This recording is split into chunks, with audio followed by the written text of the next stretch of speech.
Audio Jungle. मंदिराच्या आत गेल्यानंतर भगवंताच्या गळ्यातला हार तुम्हाला दिसेल.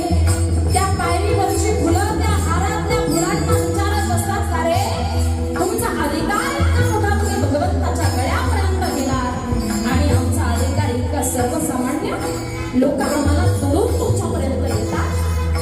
त्यावेळेला ती पायरीवरची फुलं हसून उत्तर देत असतात. ती फुलं सांगत असतात गळ्यातली त्या पायरीवरच्या फुलांना, अरे भगवंताच्या गळ्यापर्यंत येणं इतकं सोपं नाही. त्याच्याकरता काळजातून सुई टोचून घ्यावी लागते आणि मग भगवंताच्या गळ्यापर्यंत येता येतं. इतकं सोपं नाही इथपर्यंत येणं. अरे तुम्ही लोहाराचा दुकानदार जर राहिला तर लोहाराचा दुकानदार कशाची पूजा करतो? तो छंडीची पूजा करत नाही, तो हातोड्याची पूजा करत नाही, तो चिमट्याची पूजा करत नाही, तर तो ऐरणीची पूजा करतो. त्याला जर विचारलं ना तुम्ही का करता, तो सांगेल तुम्हाला. या खऱ्या अर्थानं ऐरणीवरती घाव करणारे अनेक हातोडे सांगते, या ऐरणीवरती घाव करणारे अनेक चिमटे सांगते, या ऐरणीवरती घाव करणारे खऱ्या अर्थाने अनेक चिमटे संपले, पण ती ऐरण अजून कशीच आहे, कारण तिनं सहन आदिशक्ती मुक्ताबाई सांगतात, नवरी सहन करणाऱ्याची पूजा होते. याच्याकरता तुम्ही काठीचा दरवाजा उघडा आणि या विश्वाचं कल्याण करण्याकरता तुम्ही बाहेर पडा. 5 वर्षाच्या मुक्ताबाईच्या आशीर्वादानं आणि त्या उपदेशानं मौलींनी काठीचा दरवाजा उघडला आणि या विश्वाचं कल्याण करण्याकरता ही 4ही भावंड बाहेर पडली. मजल दरमजल करत पण त्या ठिकाणी पैठण नावाच्या तीर्थक्षेत्रामध्ये नावाच्या तीर्थक्षेत्रामध्ये प्रवचन केली मौलींनी भगवद्गीतेवरती. पण बराचसा कालावधी झाल्यानंतर पुन्हा एकदा आदिशक्ती मुक्ताबाई म्हणते, मौली गंगा बहती होती, साधू भटकता होता. साधूने फिरायचं असतं या जगताचं कल्याण करण्याकरता, आपण निघायला हवं. आणि ही 4ही भावंड पुन्हा मजल दरमजल करत आळंदीकडे येण्याकरता निघाली. अरे आळंदीला येत असताना अहिल्यानगर जिल्ह्यामध्ये नेवासा नावाचं गाव लागतं. त्या नेवासा नावाच्या गावामध्ये पोहोचले आणि त्याच नेवासा नावाच्या गावामध्ये माझ्या विष्णू मौली नारोपरायांनी मेलेल्या माणसाला जिवंत करून ज्ञानेश्वरी लिहून घेतली. ऐका बरं का, 5 वर्षाची मुक्ताबाई त्या काळात ती उपदेश करते आणि अखंड विश्वाचं तत्वज्ञान माझे मौली खुले करतात. अरे त्या काळातल्या 5 वर्षावरच्या मुक्ताबाईनं उपदेश करावा आणि आताची 16व्या वर्षातली मुक्ताबाई कमीत कमी तिनं तो ग्रंथ हातामध्ये तरी घ्यावा की नाही? अरे मेलेल्या माणसाला जिवंत करून मौलींनी ग्रंथ लिहून घ्यावा, पण जिवंतपणे आपण तो हातामध्ये घेत नाही, किती मोठी शोकांतिका. कधीतरी होऊ द्या तुमच्या बोटाला स्पर्श त्या ज्ञानेश्वरीचा, कधीतरी होऊ द्या तुमच्या मुलीच्या मुलाच्या बोटाला स्पर्श गाठाचा. कारण गुरुनाम गुरुमूर्ती बाबा म्हणतात, जगण्याकरता गाठा आणि ज्ञानेश्वरी लागते, दुसरं काही लागत नाही कडे. बोधे बाबांनी घर सोडलं, प्रपंच सोडला, विषय सुखांचा त्याग केला, सगळं काही सोडलं. बाबांना विचारलं, का हो बाबा जगण्याकरता काही लागत नाही का? बाबा म्हणतात, जगण्याकरता मला 2च गोष्टी लागतात. एक लागते माझी माय म्हणजे ज्ञानेश्वरी, दुसरा आपला बाप म्हणजे गाथा. अरे ज्ञानेश्वरी आपली माय, लेकराच्या अनंत करणाऱ्या जर ज्ञानेश्वरीच्या उभीवरून बोट फिरवली ना, तर आईच्या मायाची ऊब ती ज्ञानेश्वरीची उभी तुम्हाला देईल. आणि लेकराच्या अंत करणारा तुकोबराईच्या गाथेच्या अभंगावरून जर बोट फिरवली ना, तर त्या अभंगाचे शब्द बापाच्या सवासकीची धाप तुमच्या पाठीवरती घेतील.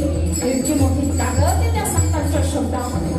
कारण त्याग आणि सहन परावरती उभी राहायचे हे शब्दही माईबापांना सामान्य शब्द नाही करतात. अरे या महाराष्ट्राच्या मातीमध्ये आतापर्यंत सुंदरचे ध्यान उभे मिटेवरी करकटावरी ठेवून या शब्दामध्ये एखादा शब्द माझा झाला हो असं म्हणू शकत नाही ना, त्याचं नाव चुकून तुकोबराय आहे. आणि ज्ञानेश्वरीच्या एखाद्या ओळीमध्ये एखादी ओळी माझे गाला हो असं म्हणण्याची ताकद अजून या महाराष्ट्राच्या मातीमध्ये कोणाची झाली नाही ना, त्याला माझे विश्व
इतका गोड उपदेश माझ्या आदिशक्ती मुक्ताबाईनं करावा आणि अखंड विश्वाचं तत्वज्ञान खुलं करावं.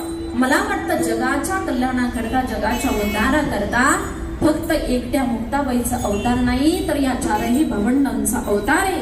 आणि म्हणून आदिशक्ती मुक्ताबाईनं पुढे नाथ बाबा म्हणतात, अज्ञानासी बोध केला, सज्ञानाची शुद्धी केली.